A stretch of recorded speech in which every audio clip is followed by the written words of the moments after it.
Muy buenas, bienvenidos a otro episodio del podcast y hoy contamos con Marta Mármol. Marta Mármol es farmacéutica y nutricionista especializada en nutrición clínica y medicina integrativa. A Marta se le quedó pequeña la farmacia y con esa curiosidad que tiene y ganas de seguir aprendiendo tenía que avanzar en la curiosidad, en la ganas de aprender, en no conformarse si nos parecemos mucho. Y nos conocemos desde hace un tiempecito y yo creo que por eso nos llevamos bien, ¿no? ¿Qué tal, Marta? Hola, muchas gracias, Pablo. Gracias por invitarme. Bueno, he resumido a una frase tu currículum. No sé si nos quieres contar algo más sobre ti.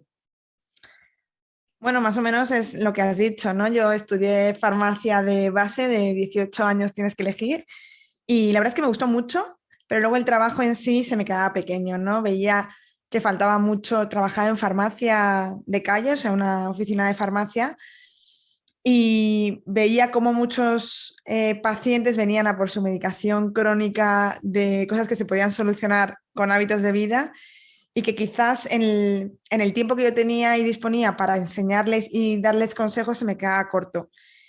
También por cosas personales empecé como a investigar qué podía hacer yo con la alimentación y para mejorar yo tenía y tengo síndrome de ovario poliquístico y sabía que a través de alimentación, deporte, hábitos de vida se podían mejorar cosas. Y me fui ahí metiendo en el mundillo y cada vez se me quedaba más pequeña la farmacia. Así que nada, estudié varios másteres de nutrición y terminé haciendo la carrera pues para poder ejercer como nutricionista, que es a lo que me dedico ahora. Así que bueno, es buena combinación farmacia y nutrición. Sí, yo creo que es una constante del mundo de la salud y los que investigamos un poquito más, los que vamos un poco más allá, que al final un problema, una disfunción, que sea algo personal, te hace, ¿no? Pues eso, crecer y decir, esto lo tengo que solucionar y ahí estamos en la lucha. La mayoría de la gente surge así, surge por Sí. algo personal que al final es lo que más te mueve y te motiva para seguir investigando. Y porque muchas veces te das contra la pared todo el rato buscando soluciones que nadie te soluciona nada. Entonces, pues al final, como es por uno mismo, pues se hace. Pero sí, sí.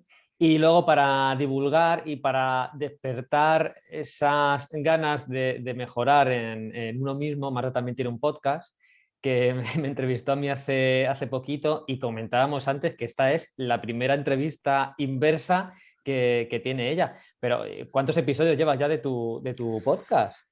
Pues creo que 70 o algo así van del podcast. Ya empecé como en septiembre de hace 2 años. Y la verdad es que me encanta el formato porque te puedes relajar, puedes hablar tranquilamente, no es como las redes sociales que es un consumo muy rápido. Y entonces la verdad es que me gusta mucho el podcast y luego además al entrevistar a gente pues he ido conociendo a mucha gente que me encanta, que admiro, que sigo desde hace mucho tiempo, así que me encanta el formato podcast y es verdad que es la primera vez que me entrevistan a mí y estoy nerviosa. Y mira que estoy ya curtida de esto, pero no es lo mismo. Pues vamos a meternos ya en materia. Yo quería hablar con Marta, aprovechando que empezó su carrera en la salud desde de la farmacia, de la farmacéutica, pues mezclar, ¿no? los dos mundos, la farmacia con la clínica, con la medicina integrativa. Y vamos a hablar de medicamentos, de por qué sí, por qué no, qué cuidados hay que tener. Así que lo primero que quería preguntar, que es más una opinión, que es a lo largo de toda la historia de la medicina, para ti, ¿cuáles son los fármacos más influyentes? ¿Cuáles son los que más vidas han podido salvar?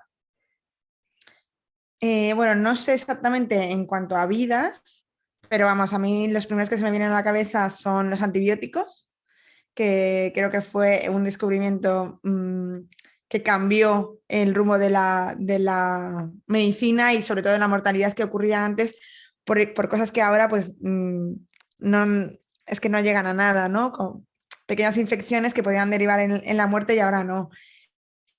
Luego podemos hablar de todos los problemas que también tiene el mal uso de los medicamentos en general y los antibióticos en particular. Pero bueno, los antibióticos que fueron descubiertos un poco por error, ¿no? Como casi todos los descubrimientos en esta vida. Y es que a Fleming pues, se le infectó su cultivo de bacterias con un hongo, que era el penicillium, y vio que ahí donde habían crecido, pues no habían crecido esas bacterias. Entonces ahí vieron que había una sustancia, había algo que inhibía ese crecimiento. Y en pocos años ya se había hecho la penicilina de forma un poquito más artificial, la habían generado, la habían conseguido generar para poderla usar, sobre todo en esa época en guerras, que es donde más para heridas de guerras y eso, y veían que funcionaba muy bien. Mm. Con Mm, los antibióticos yo estoy de acuerdo, yo creo que es lo más influyente, lo más decisivo en la historia de la medicina, porque nos moríamos por infecciones sobre todo. Mm. Totalmente, y es que además cada vez ahora más sabemos que estamos llenos de microorganismos, entonces las infecciones es algo súper común. O sea, cualquier herida en la piel o cualquier desequilibrio en cualquier parte de nuestro cuerpo puede derivar en un crecimiento de bacterias o de hongos, parásitos, virus. Entonces, bueno, sobre todo las bacterias. Así que los antibióticos, y bien usados, son una maravilla. Mal usados se pueden convertir y se están convirtiendo a lo mejor en un poco enemigos, pero bueno. Mm. ¿Alguno Después, más? ¿Sí? muy parecido, iba a seguir con más medicamentos que también ahora están súper en auge. Creo que también otro de los descubrimientos más importantes son las vacunas, Mm.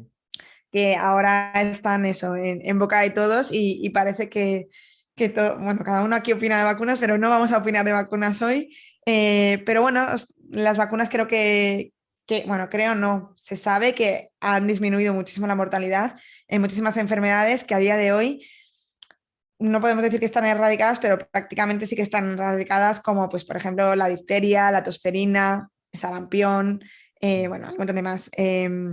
Que gracias a inocular parte de estos virus o parte de estos microorganismos y generar que nuestro sistema inmune genere las defensas de forma un poco artificial, pues tenemos esa protección ante estos microorganismos súper importantes y que yo creo que son un hito bastante, ¿no?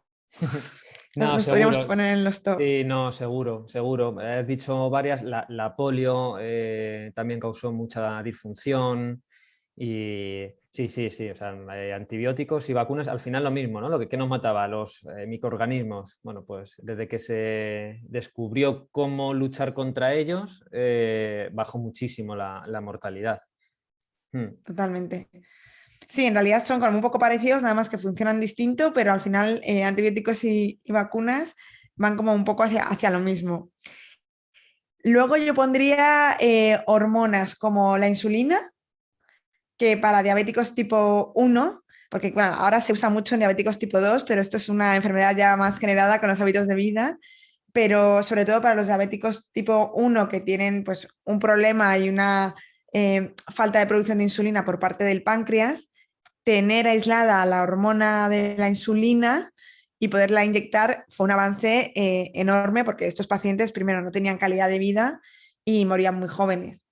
Mm. Entonces yo creo que el aislamiento de la insulina que se hizo a partir de animales, se consiguió aislar la insulina, se tardó mucho en descubrir qué era la insulina y dónde se producía, pero una vez que ya se supo, se consiguió aislar de los animales y se probó primero en un perro y luego ya se probó en humanos al poco tiempo.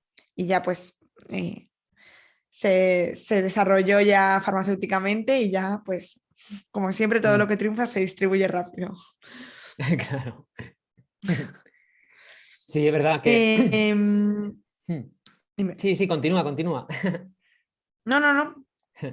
Sí, no, decía con la diabetes, que esos primeros escritos que hay, ¿no? De orina dulce que decían, y es verdad que hay algún estudio que funcionaban bien con dietas muy bajas en hidratos de carbono, dietas cetogénicas, pero claro, una vez que se sabe dónde está el problema, se aísla la hormona, es muchísimo más seguro. Luego ya entramos en muchos matices con Sí. la enfermedad, pero sí, sí es un hito, desde luego. Exacto, además cuando no se tenía ni idea ya se sabía y ya se observaba que según los hábitos de vida y ejercicio físico, estos pacientes mejoraban mucho. Aquí yo, a ver, por supuesto, lo que decíamos, el descubrimiento de la insulina y poder tener la hormona disponible es un gran avance, pero creo que muchas veces es como, como ya tienes la insulina, se consume una gran cantidad de hidratos y yo te lo como una cantidad de insulina y yo creo que ahí es un error, pero Mm, es lo que decíamos antes, la importancia que tienen los medicamentos, que son súper buenos, bien usados, pero el daño que nos pueden hacer si los usamos mal, que son un alma de correcto. doble filo si no sabemos usarlos. Eso es. No sé si quieres añadir Y, algo más. sí, parecida a la insulina se me ha ocurrido la tiroides, otra Mm, hormona, la hormona tiroidea, que también costó mucho desarrollarla, o sea, ya no tanto descubrirla, que cuando se descubrió, sino poderla sintetizar. Y ahora es una gran ayuda para todos los pacientes que tienen tiroiditis, ya sea hipotiroidismo o hipertiroidismo, que tienen que suplementar esta hormona de forma artificial, ¿no? Que luego, como veremos, pues eso, la hormona está genial, pero no solo con dar la hormona, por desgracia, en los pacientes que tienen sobre todo hipotiroidismo es suficiente, porque damos la hormona activa, que es la T4, que tiene 4 yodos, que fue lo más difícil de conseguir, meter ese cuarto yodo costó mucho desde la química, y la tenemos que activar, tenemos que quitar un yodo para que esa hormona funcione en nuestro cuerpo. Y ahí es donde mucha gente tiene dificultad, porque esta retirada de un yodo se produce pues, en diferentes órganos, como puede ser el intestino, que muchas veces está inflamadísimo y fatal, sobre todo en estos pacientes, en el músculo, la masa muscular, ese gran órgano que no está muy desarrollado en muchos pacientes, y en hígado, bueno, en diferentes sitios. Entonces, muchas veces los pacientes se suplementan con eutiros, la levotirosina, que es T4, y no consiguen activarla, no consiguen quitar el T3. Entonces, los niveles en sangre de T4 son correctos, porque estamos suplementándonos, pero quizás ese paciente sigue con esos síntomas de cansancio, de caída de cabello, de ir arrastrándote por el mundo de dolor articular, y puede ser muchas veces por esto, ¿no? Porque la T3, que es la que funciona, no está súper activa. Y yo creo que con eso me quedo a sí. gusto de medicamentos. A lo mejor me salto alguno. ¿Se te ocurre a ti alguno? No, yo lo que sí veo y con lo que hemos hablado, que importancia a nivel global, antibióticos y vacunas seguro, porque yo creo que a nivel de impacto salvaron muchísimas vidas. Luego las hormonas, seguro también, y luego sobre todo porque se conoce el origen de dónde pueden venir las enfermedades. Es una ayuda tremenda, sin duda, pero hay que sumarle hábitos de vida. Total. Entonces, ahí yo, como dos escalones y en el podium, ganando seguro antibióticos y vacunas, y por debajo estaríamos pues, hay un montón de medicamentos que nos van haciendo la vida más fácil. Eso Totalmente. seguro. Sí, sí. Hmm. Sí, sí. O sea, Y, el desarrollo que ha habido nos ayuda en muchísimas cosas. y luego, yo creo, si tuviera que añadir algo más, los analgésicos y sobre todo o sea, los que se usan en cirugías, en los postoperatorios, porque claro, es que veníamos de hacer cirugías a pelo. A pelo. Sí, Pues, sí. Sí, sí, es verdad. Analgésicos y anestésicos, fundamental. Tanto claro. para los dolores crónicos de personas que viven con dolor crónico y es terrible, tanto para lo que tú dices, para poder desarrollar operaciones que serían imposibles a día de hoy sin una anestesia. Mm. Sí, Y totalmente. después de ver los buenos usos y el gran éxito, ¿no?, que ha tenido la medicina o la farmacología con la invención o el descubrimiento de fármacos, llegamos a un punto que, ya lo digo, a mí sí me parece que estamos demasiado centrados en la farma, en la patología y síntoma, oye, ¿con qué fármaco lo quito? Es decir, somos demasiado farmacocentristas. No sé si a ti te parece esto o tiene más matices. No, no, totalmente de acuerdo.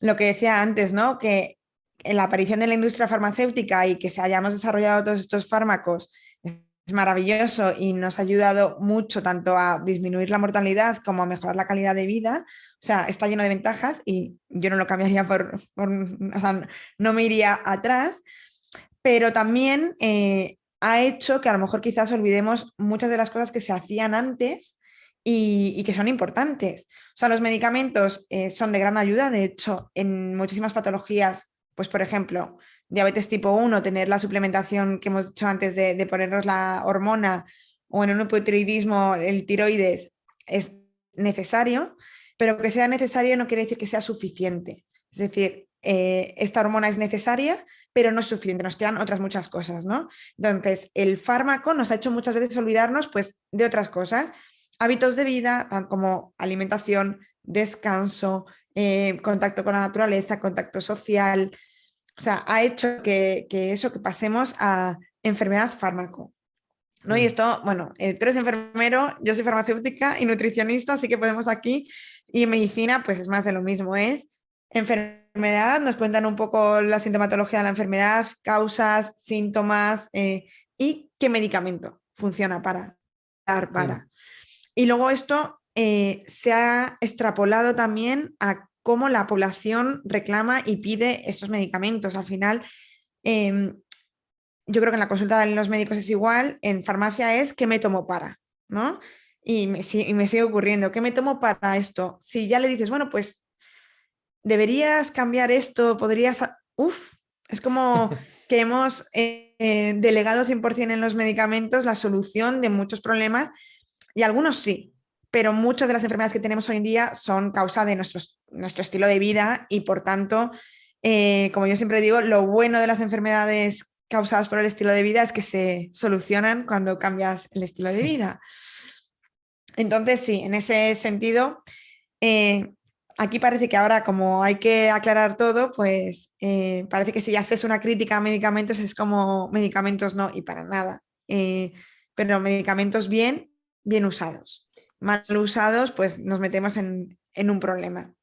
Sí, lo que decíamos, ¿no? Pues, con la insulina, o sea, la hormona tiroidea, nos viene muy bien, pero como además tenemos muchas más herramientas, el utilizar las herramientas del estilo de vida nos va a hacer también no tener que abusar o medicarnos en exceso, que todo tiene su efecto secundario. O sea, el medicamento está hecho para usarlo en su cierta medida y ahí tiene el efecto óptimo, ¿no? Pero todos los medicamentos tienen su efecto secundario no deseado y que en principio debería ser menor al efecto positivo que queremos llegar. Entonces no sé si abuso, pero el centrarnos luego, lo que decía, la población se le ha educado así también, ¿no? Para esto hay que tomarse esto, pero no, el qué me tomo y no qué hago.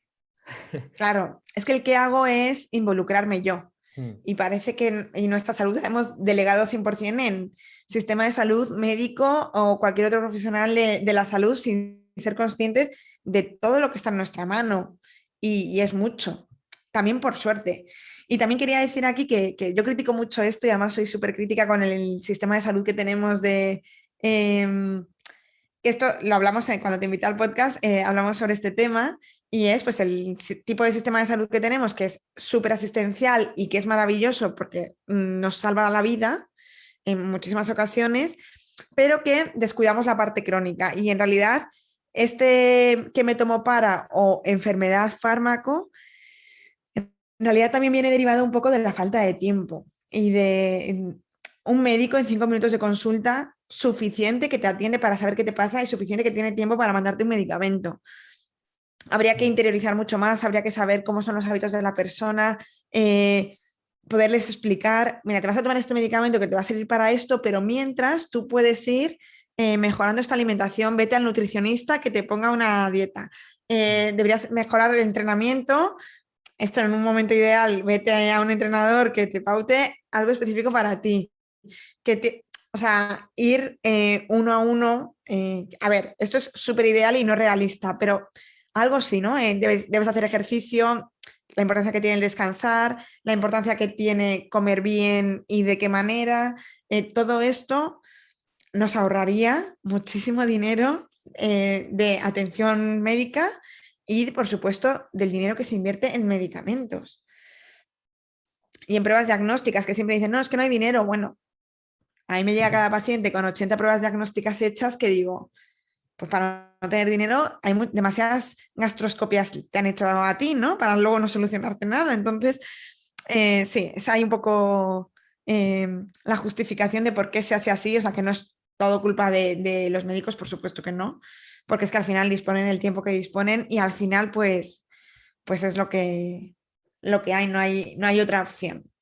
Pero Sí, bueno, cada vez creo que la población se está involucrando más y creo que cada vez, también gracias a podcasts como este o a divulgación que hay por redes sociales, cada vez la gente es más consciente y más, sí, se involucra más en su salud y sabe lo que puede hacer. sí, desde luego lo que decía, no hay dinero, bueno, no hay dinero para todo, eso, eso seguro. Hemos hablado ya de algunos medicamentos, pero en el episodio me quería centrar en medicamentos de uso muy, muy común, que de hecho algunos no necesitan receta o no necesitaban receta hasta hace muy poco y se usaban con cierta sensación de inocuidad, bueno, esto me lo tomo casi por si acaso, ¿no? Entonces, quería empezar por analgésicos, como los AINES, el paracetamol. Entonces, si nos puedes contar qué es esto de un AINE, qué hace el Bueno, paracetamol, qué hacen los analgésicos que se puede tomar una persona en el día a día porque le duele algo o porque piensa que le va a doler algo y qué problemas puede traer esto. vale, sí, lo que dices de la receta o no, yo creo que más que ahora se ha puesto lo del receta, pero en realidad yo creo que es más sacar dinero que protección hacia la... Porque en realidad puedes comprar ibuprofeno de 400 y te puedes comprar 4 cajas más caras, pero vamos, me refiero que si te quieres tomar 8 ibuprofenos, te los sigues tomando juntitos, o sea que, pero bueno. Bueno, antes de todo, un AINE es bueno, son las siglas de antiinflamatorio no esteroideo. Bueno, esto es más química que otra cosa, pero al final para la gente en general es el típico ibuprofeno que conocemos todos, el naproxeno, bueno, son antiinflamatorios y lo que van a hacer es cortar la cascada de la inflamación. Entonces, bueno, pues para una inflamación aguda es cuando están indicados, ¿vale? Eh, de forma crónica, habría que ver en qué casos, pero sobre todo están indicados para una inflamación aguda. Pero en realidad esto está hecho pues para que podamos seguir con nuestra vida y continuemos sin ese dolor. Pero nuestro cuerpo está completamente capacitado para resolver esa inflamación de forma él solito. O sea, entonces, lo ideal sería tener la capacidad, que ahora vemos cómo se hace eso, tener la capacidad de resolver nosotros la inflamación. Para esto me voy a meter un poquito en cómo se ocurre la cascada de inflamación, pero voy a intentar hacer muy resumido y muy fácil para que no sea complicado, ¿vale? Cuando hay un daño en un tejido, pues el típico esguince, nos torcemos el pie o cualquier daño celular que a lo mejor no vemos, pues por ejemplo por un exceso de radicales libres, por tóxicos como el tabaco o por alguna infección que tengamos, algún virus, ¿vale? Ocurre un daño en un tejido, entonces ocurre una inflamación. Ahí se libera el ácido araquidónico, se libera una sustancia que inicia esa inflamación y va a empezar esa inflamación durante unas horas. Esto luego va a iniciar una cascada que se va a ir convirtiendo en diferentes sustancias, leucotrienos por un lado, que van a subir en las primeras horas, y luego prostaglandinas, que van a subir después. Los antiinflamatorios que usamos, ya sean corticoides o ya sea un AINE, un ibuprofeno, lo que hacen es cortar esta cascada de inflamación en alguno de los puntos, por lo tanto, aparentemente se acaba esa inflamación. Pero en realidad, si nosotros dejamos que esos leucotrienos suban y que esas prostaglandinas suban hasta un punto, de repente tu cuerpo empieza a resolver la inflamación solo. Es verdad que a lo mejor las primeras horas, pues evidentemente duele, sentimos calor, hinchazón en la zona. Me estoy imaginando un esguince, pues en ese momento pues se nos hincha el tobillo, lo tenemos más rojo, más hinchado, como si tuviésemos ahí todo el agua concentrada. Pero en realidad lo ideal sería poder aguantar esas primeras horas en reposo y que se resuelva la inflamación de forma natural. Si no somos capaces de aguantarlo y nos tomamos un ibuprofeno, por ejemplo, cortamos esa cascada. Aparentemente lo hemos solucionado, pero no se ha solucionado esta inflamación. A este proceso de solucionar se le llama Resoliomics y bueno, eso, lo idealísimo. Ahora, evidentemente, que tienes un esguince y te tienes que ir a trabajar o tienes que hacer algo, pues tómate un ibuprofeno que te va a cortar esa inflamación. O sea, luego habría que ver. Una cosa es lo ideal y otra cosa es... Pero bueno, he puesto un esguince, pero en realidad es que el ibuprofeno nos lo tomamos con una migraña, con un dolor de cabeza cualquiera, las mujeres con un dolor de regla. Entonces aquí podemos irnos más atrás. Primero, si lo tomamos de forma constante y de forma continua, hay que ver por qué está ocurriendo ahí, porque si hay dolores de cabeza continuos, hay que ver de dónde vienen esas migrañas y solucionarlos, porque a lo mejor, o sea, esas migrañas no vienen de la nada, siempre hay algo detrás, ¿no? Hay un exceso de histamina, hay un dolor articular, hay 1.000 millones de cosas que pueden estar produciendo ese dolor de cabeza. Y por supuesto, con dolores de regla lo mismo, la regla no tiene que doler, no tiene que doler tanto como para tenerte que tomar un ibuprofeno. O sea, hay una molestia, hay una inflamación fisiológica, entonces tiene que haber una molestia, tienes que quizás notarlo, pero esa sensación de tener que tomar un ibuprofeno, porque si no, no eres capaz de estar ese día como una persona, ahí hay que ver qué está ocurriendo. Sí, claro, por resumir o por centrar de todo lo que nos has contado, en esa cascada de inflamación, claro, cuando llegamos a un punto determinado con esas sustancias, digamos que el cuerpo entiende que hay que reparar. Exacto. Si lo cortamos antes, no llegamos a ese punto y se queda una inflamación quizá menor, pero más duradera. Y sí. En cuanto a las sustancias sí, que necesitamos, que tiene que tener el cuerpo para resolver, ¿nos podrías decir alguna? Claro, esto es importante. Lo que decía antes, tenemos que tener la capacidad nuestro cuerpo de resolver. Entonces, sobre todo y resumiendo, que tengamos omega 3 en nuestra capa, en nuestras capas de las células, que es una bicapa lipídica, está llena de ácidos grasos. Igual que tenemos que tener ácidos grasos omega 6, que es el ácido araquidónico, para que se pueda potenciar, o sea, para que empiece esa respuesta inflamatoria, porque para que haya una desinflamación tiene que haber una inflamación. O sea, no todo lo que inflama es malo, porque que nuestro cuerpo tenga una respuesta inflamatoria es bueno, pero tiene que tener la inflamatoria y antiinflamatoria. Tienen que estar las dos respuestas y que las dos respuestas sean explosivas, por así decirlo, ¿no? Que tanto suban como bajen. Entonces, tener omega 6, que esto no hace falta que os esforcéis porque lo tenemos de sobra por el tipo de alimentación que tenemos, y también tener omega 3. Los ácidos grasos omega 6 y omega 3 son ácidos grasos esenciales, necesitamos consumirlos a través de la alimentación. Los dos, el omega 6, como decíamos, es inflamatorio y el omega 3 antiinflamatorio, pero el omega 6 lo tenemos en exceso en la alimentación. Deberíamos consumir una molécula de omega 3 por una de omega 6, o sea, que estuviesen igualados, y los ratios van variando, pero es que los hay en plan 15-1 o algo así. Entonces, el omega 6 que se encuentra en casi todos los aceites vegetales refinados, aceite de palma, de algodón, de colza, los consumimos de sobra, los tenemos en exceso. Por lo tanto, centrarnos en el omega 3, que el omega 3 lo encontramos sobre todo en pescados grasos, que aquí hay que tener cuidado porque los pescados grasos tienen mercurio. Entonces, claro, es que se complica la cosa. Elegir los pescados grasos de menor tamaño, como puede ser las sardinas, la caballa, boquerón, que tienen mercurio, que muchas veces escucho que no tienen mercurio, lo tienen, pero lo tienen en mucha menos cantidad. Y luego de origen vegetal, pues semillas de chía, de lino, frutos secos, tienen también, son fuentes de omega 3. Entonces, y si no, suplementado.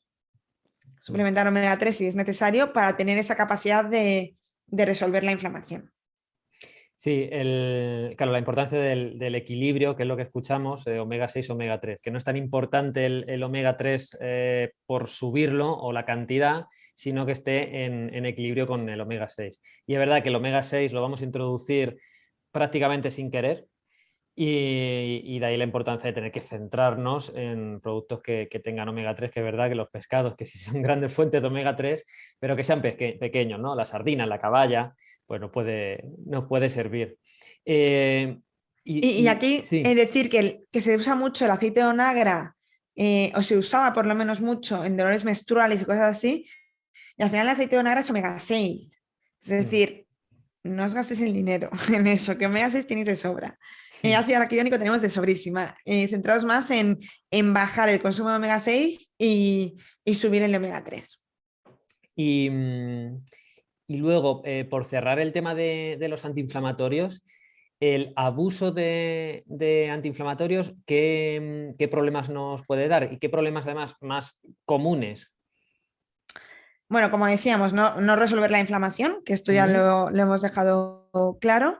Y luego, sobre todo, con los AINES lo que ocurre es un daño en la mucosa gástrica, ¿vale? O sea, el moco que nos recubre la pared del estómago, que ahí es donde se produce el ácido, donde nos protege también del ácido del estómago, súper necesario, que ahora supongo que hablaremos de omeprazol, súper necesario esa mucosa. Entonces, el ibuprofeno es como que cae y daña la mucosa, la va haciendo como, la va degradando, como si cayese una bombita, y entonces en un uso continuado puede derivar en úlcera gástrica y, bueno, con todas sus consecuencias, terrible. Que el otro día una amiga le mandó el traumatólogo ibuprofeno durante una semana y yo le dije, tómatelo con comida, y me dijo, me ha dicho el médico que eso es una mentira, que eso es un mito. Y digo, bueno.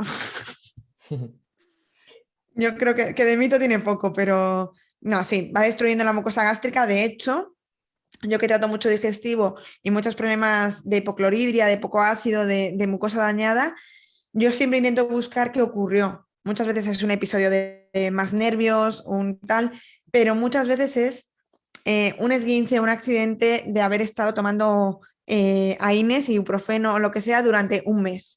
Y ahí es donde empiezan a decir, y ahí empecé mal con la mucosa. O sea que uno de los grandes problemas es dañar esta mucosa por un excesivo consumo. Entonces, muchas veces se recomienda tomarlo junto a omeprazol. No es necesario, de hecho yo no lo recomiendo, mucho mejor cuando sean necesarios los AINES tomarlos y con comida, que esa comida nos va a proteger el daño a la mucosa y ya está. Sí, yo creo, por cerrar el tema de antiinflamatorios, es eso, nos sirven para seguir con nuestra vida del día a día, para poder ir al día siguiente a trabajar, pero que sepamos que nos va a durar más una inflamación, lo único que va a ser menor, entonces nos va a permitir continuar, que el uso excesivo daña la mucosa, y ahí está, ¿no? Bueno, pues quizá si no queda más remedio que tomarlos, pues consultar con un profesional y que te diga también cómo compensarlo, ¿no? Que podemos tomar también para proteger la mucosa. Lo único que yo, y bueno, y tú lo habrás visto también a personas, sobre todo ya de más edad, que llevan con antiinflamatorios años y toman el antiinflamatorio, el omeprazol y lo que toque. Y luego, bueno, pues vienen más problemas. Claro, y luego toman 8 pastillas más para solucionar todo lo que se ha estropeado. Mm. Esto, cada vez vas teniendo más pastillas de lo que te estropea un medicamento, te lo suplementan por otro. Sí, sobre todo eso, si es una cosa muy aguda de el esguince típico que ponemos de ejemplo todo el rato, bueno, pues tú gestionarás si puedes o no dejar. Pero sobre todo si es algo crónico, seguramente haya una solución a ese dolor crónico, encontrando el origen y solucionándolo, antes que estar durante años y meses tomando un ibuprofeno o el que sea de forma continua. Cambiamos de tercio y nos vamos, si te parece, a los antibióticos, que ya hemos visto antes, Vale. que son de los más influyentes en la historia de la humanidad y eso es maravilloso y no tenemos ninguna duda. Pero lo mismo, ¿no? Quizá el abuso de antibióticos o al tomarlos cuando es necesario y no se discute su, su uso, también puede producir problemas. Entonces, más que discutir el uso, vamos a intentar aclarar con qué más hay que acompañarlo y qué cuidados deberíamos de tener cuando usamos un antibiótico. Claro, aquí lo que hemos dicho antes, súper importantes, pero es que es verdad que una de las cosas más novedosas que tenemos o que antes desconocíamos por completo era la existencia de la microbiota. La microbiota es el conjunto de microorganismos, ya sean bacterias, virus, arqueas, que tenemos en el cuerpo. La más importante y a la que más relevancia le damos es a la microbiota intestinal, a todos esos microorganismos que están en el intestino grueso. Pero bueno, tenemos microbiota en la piel, en la boca, en la nariz, en la vagina, o sea, en cualquier parte que... Entonces, sobre todo la intestinal, cuando tomamos antibióticos estamos matando a la bacteria que nos está provocando la infección en la garganta, pero también estamos matando a las bacterias que tenemos en el intestino grueso, que son fundamentales, que el equilibrio de estas bacterias nos dan muchísimas cosas, o sea, es que al final son casi más importantes ellas que nosotros, entonces como desconocíamos por completo sus funciones, incluso aún estamos un poco en pañales, no sabemos aún todo lo que hay ahí ni todas sus funciones. Estamos avanzando mucho, sobre todo en estos últimos años, es que es un no parar de información. De hecho, nosotros que nos dedicamos a esto es como no nos da tiempo a actualizarnos de la velocidad a la que salen papers y nuevas noticias. Pero claro, esto hace unos años y en 1930 que salieron los antibióticos, que se descubrió la penicilina, pues menos aún, al contrario, pensábamos que todos los microorganismos eran fuente de infección. Entonces, su uso indiscriminado pues ha hecho muchas cosas. Primero eso, un uso abusivo de antibiótico sin utilizar probióticos, que hablamos de ellos, matan también las bacterias intestinales. Por lo tanto, esto nos puede derivar en un sobrecrecimiento bacteriano por translocación, porque crezcan las bacterias donde no tienen que crecer.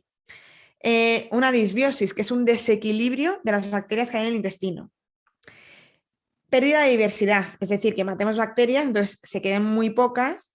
Estas bacterias, no me quiero enrollar mucho, pero bueno, al final generan ácidos grasos de cadena corta que son muy buenos para nuestro cuerpo, es decir, nos dan sustancias que nosotros utilizamos.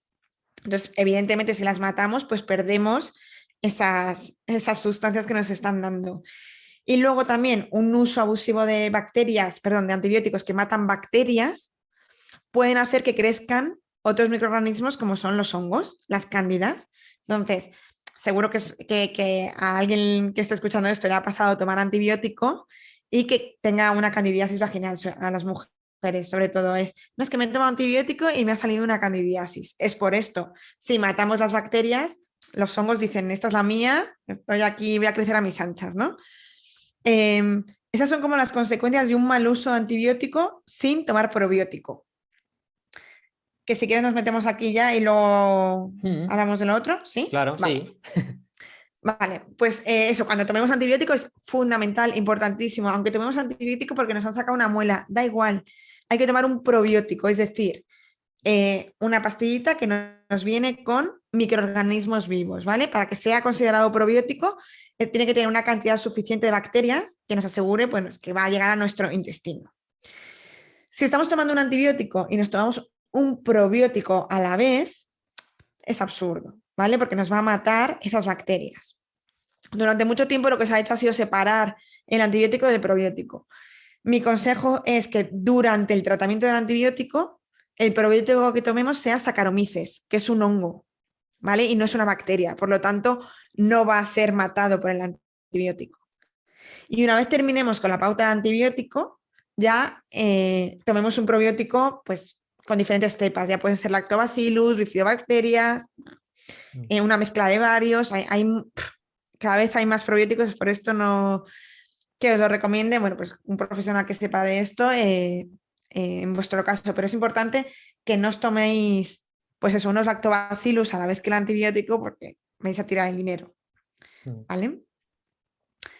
Y luego otro problema de los antibióticos que es importante, yo creo, primero es el mal uso, se ha abusado, se tenía antibiótico en casa y hay infecciones, pues infección de orina, quien las tenía ya tenía su monurol en casa, ¿no? Su fosfomicina, su sobrecito, y ya se lo tomaba cuando notaba ya pues primeros síntomas. O tener amoxicilina en casa y en cuanto me duele la garganta me tomo 2 días antibiótico. Esto ha sido un error y creo que sigue siendo, que yo creo que cada vez menos, pero bueno, no lo sé, de no hacer los ciclos completos de antibiótico. El antibiótico tiene que tomarse en unas dosis, en unas cantidades de unos días concretos para hacer un ciclo completo. Dejarlo a mitad es como matar las bacterias débiles y dejarlas fuertes. Entonces, claro, esas fuertes se hacen más fuertes cada vez. Eso es lo que llamamos resistencia a los antibióticos. Cada vez hay más resistencia a los antibióticos. Igual que decíamos que la medicina ha avanzado mucho, se descubrieron muchos antibióticos durante mucho tiempo, pero hace años que no se descubren antibióticos nuevos. Y cada vez hay más resistencias a antibióticos. Y de hecho va a ser el gran problema que tengamos, que ya lo tenemos, pero no suena mucho, que tengamos dentro de unos años.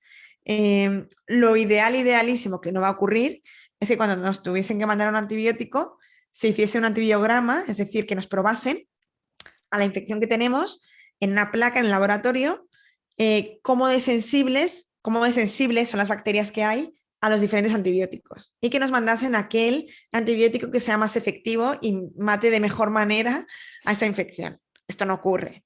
Entonces, pues hay gente que hace una tanda de antibióticos, no funciona, le mandan otro antibiótico, no funciona, le mandan otro antibiótico, hasta que dan con el que funciona.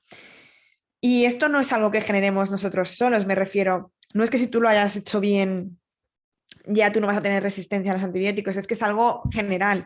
Si tú lo haces mal, estás generando unas bacterias cada vez más resistentes que me pueden infectar a mí. Es decir, es algo más social y que nos lo vamos a encontrar dentro de muy pocos años y que habrá gente muriéndose por bacterias súper resistentes. Mm. Sí, en la clínica yo creo que hay cada vez más conciencia, bueno, hay muchísima conciencia sobre esto. No lo sé a nivel general si la población tiene la misma conciencia de la resistencia a los antibióticos y por qué se ha dado, porque sí que sigue pasando que hay personas que van al médico por lo que sea y posiblemente sea un proceso vírico y no le mandan antibiótico, claro. Y se cabrean, dicen, es que no me ha puesto antibiótico, ¿no? Claro, no te lo ha puesto porque no lo necesitas y si te lo pone te va a estar haciendo más daño. Entonces, sí desde la clínica lo veo clarísimo que hay gran conciencia sobre esto, no lo sé a nivel de población general.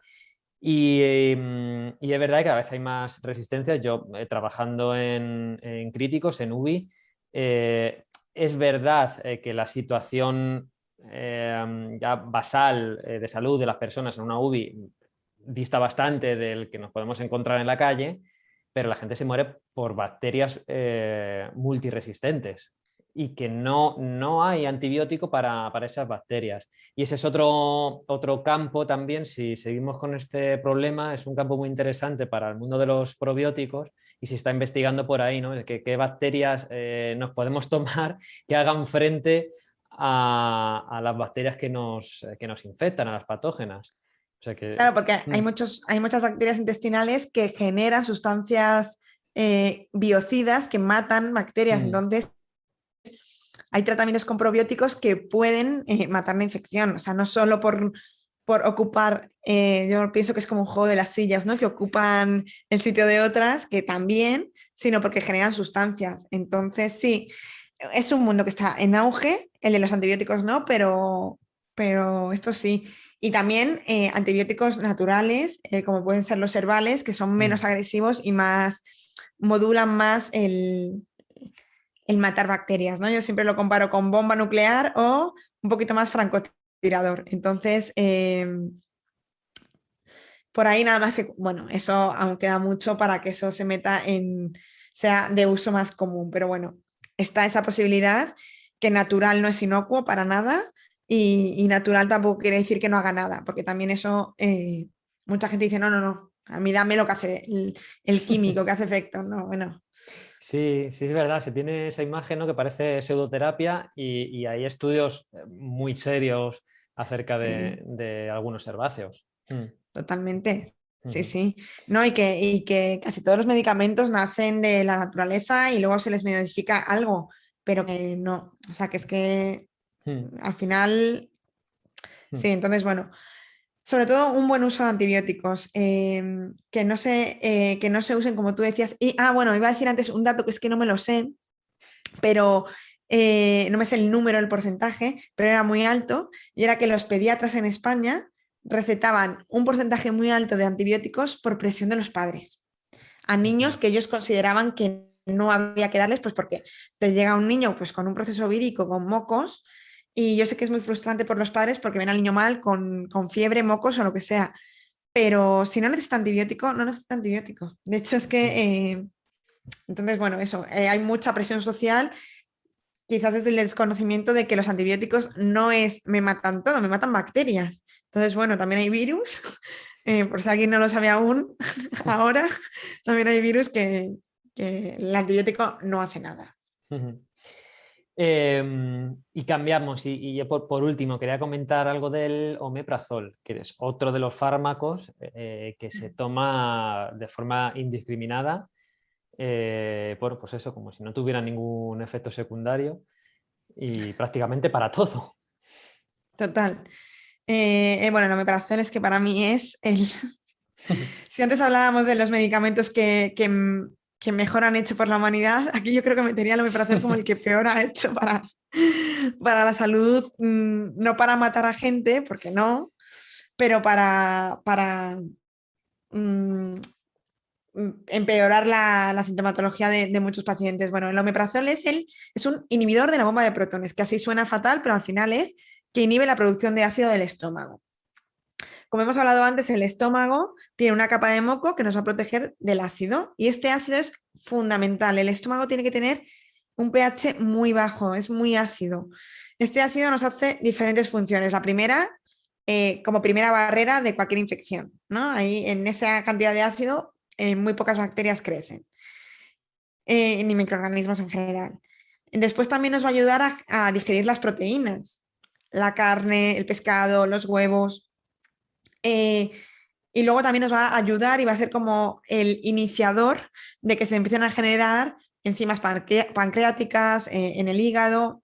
Entonces, falta de ácido deriva en digestiones pesadas, acidez, la sensación de acidez y reflujo, que solemos pensar que es por un exceso de ácido, es por una falta de ácido y que la puerta, el cardias, la puerta que nos separa el estómago del esófago se quede abierta y nos da esa sensación de ardor que nos sube el ácido por las paredes del esófago. Eructitos pequeños también nos indica falta de ácido y luego esta falta de ácido deriva en muchos problemas intestinales, que se nos hinche la tripa, sobrecrecimiento bacteriano, bueno, pues intolerancias a azúcares, por ejemplo, esas intolerancias a fructosa, lactosa, muchas veces vienen por un sobrecrecimiento bacteriano, disbiosis, bueno, alteración de la microbiota intestinal de la que hablábamos antes. Entonces, el ácido del estómago es fundamental. Solo hay varias veces en las que este ácido lo tenemos que cortar, que es cuando tengamos un daño en la mucosa, una herida, una úlcera. Entonces, para poder regenerar, que esa úlcera se regenere, es como si una herida abierta. Para que se regenere tenemos que dejar de producir ácido para que se regenere bien. ¿Vale? Entonces, solo y durante un tiempo muy limitado, que será una semana, 10 días, y mientras estamos trabajando en regenerar la mucosa, el omeprazol está indicado. Pero es que esto no lo digo yo, esto lo dice el prospecto del omeprazol. O sea, eh, entonces, solo está indicado ahí y en infecciones de Helicobacter pylori, que es una bacteria que crece en el estómago, y también durante el tratamiento de la bacteria, que es con antibiótico y con el omeprazol, como ayuda para disminuir el ácido, es el único momento. Una vez que se solucione la úlcera y una vez que solucionamos la infección por Helicobacter pylori, tenemos que regenerar y restablecer el ácido del estómago. O sea, todo lo contrario a lo que se hace, ¿vale? Ah, y no he dicho, el ácido también sirve para poder absorber la vitamina B12, ¿vale? Para el factor intrínseco, que esta es la que nos va a hacer absorber la vitamina B12.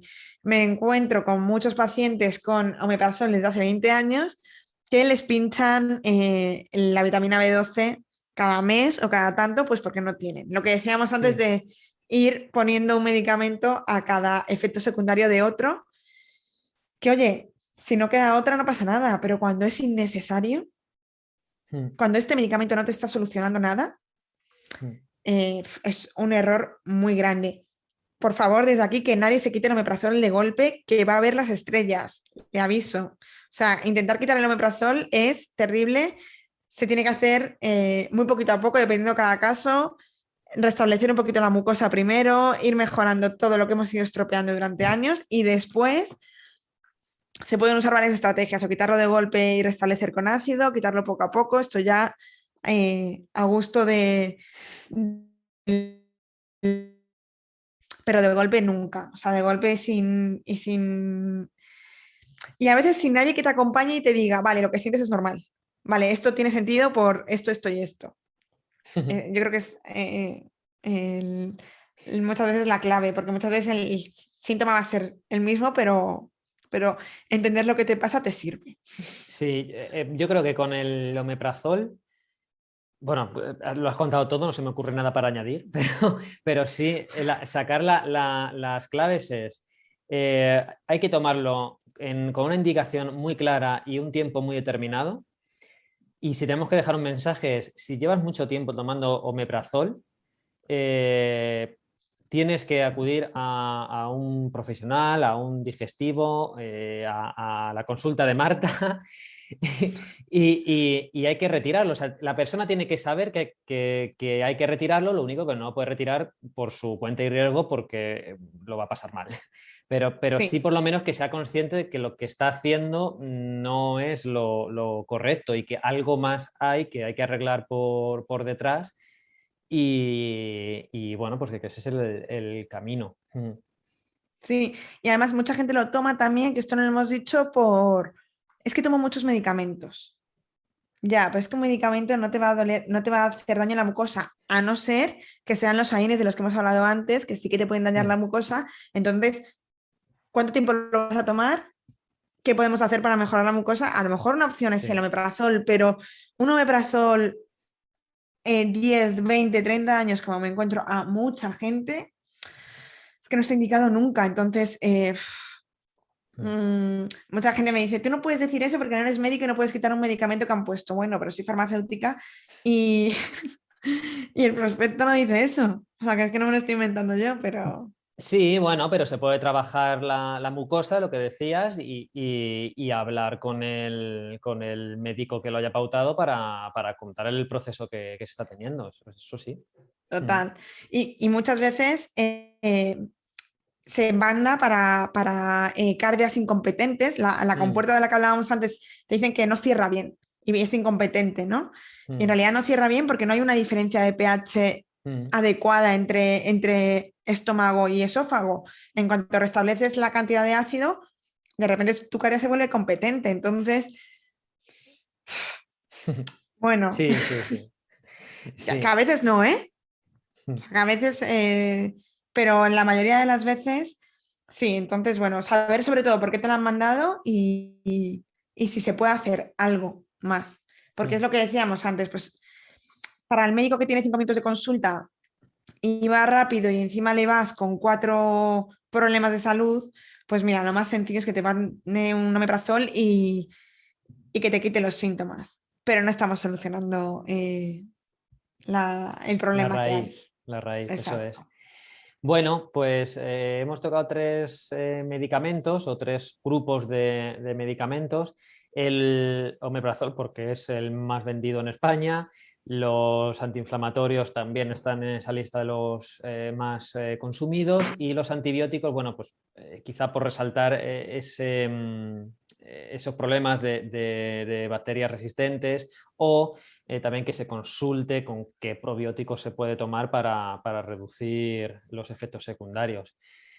Y bueno, pues ya para cerrar, para terminar, Marta, una pregunta más personal. ¿Qué es la salud para ti? Mira, aquí estuve a punto de copiarte tu respuesta. Que tú me dijiste, cuando yo te pregunté eso, me dijiste que era libertad, que me gustó mucho.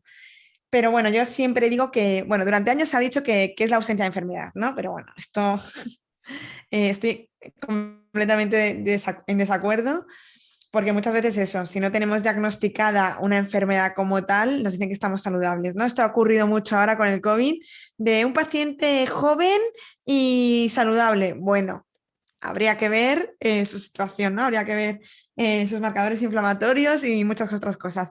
Pero bueno, para mí la salud al final es que te encuentres bien física y emocionalmente con las cartas que tienes a día de hoy. Es decir, saber jugar tus cartas, saber jugar la mejor partida que puedas con lo que tienes. Y esto va cambiando y va cambiando a medida que mejoran tus cartas, tus conocimientos, tu situación y a medida que a lo mejor pues, te encuentras en otra situación completamente diferente a la de ahora. Entonces yo creo que se puede estar saludable en muchos niveles y que al final esto es comparado contigo.